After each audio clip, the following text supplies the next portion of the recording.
Welcome to this explainer, where today we're deconstructing the system that savvy investors use to acquire income-producing properties with little to no money down. You know, for most people who want to get into investing, the biggest barrier, the one that stops them dead in their tracks, is the conventional down payment. It's a significant chunk of change. But what if I told you there's a way around that? Because expert analysis shows there are several creative financing strategies that can systematically bring that initial requirement all the way down to zero. So here's how we're going to break it down. We'll start by dissecting the core financing mechanisms.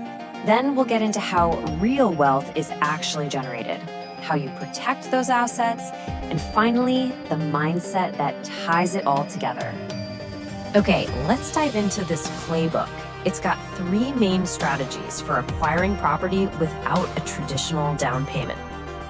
The first strategy is called seller financing, and it's pretty much what it sounds like.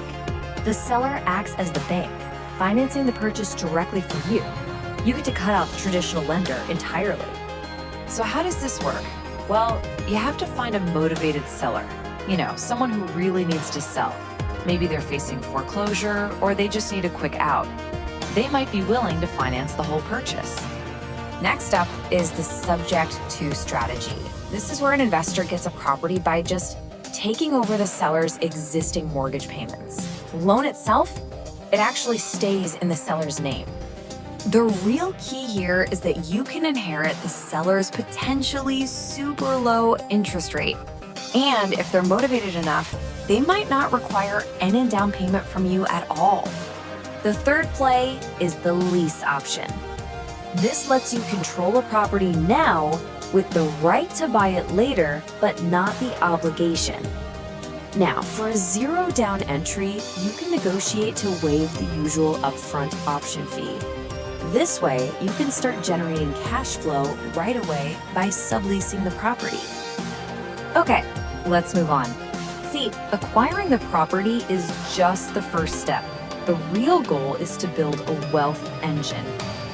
As experts often say, real financial success doesn't come from just one transaction. It comes from building a system where your assets are working for you.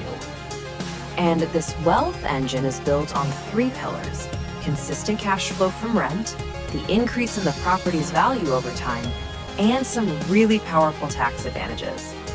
And this right here, this illustrates the power of tax strategy beautifully.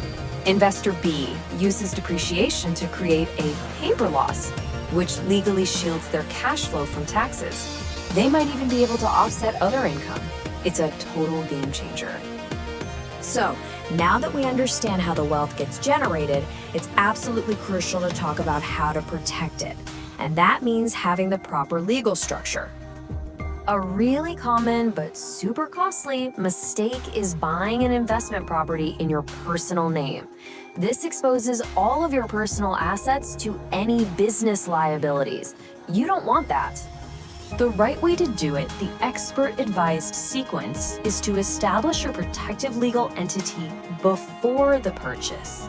This kind of structure gives you a critical layer of liability protection. It enhances your privacy, and it really simplifies the financial management of all your investments. Finally, let's tie all these elements together into the overarching mindset you're going to need for long-term success. So here's the crucial point. You have to see things like seller financing, depreciation, and LLCs not as isolated tricks, but as components of an integrated financial machine. This whole framework provides a repeatable process for acquiring assets and growing your wealth. So it really leaves you with one final thought to consider for your own financial future.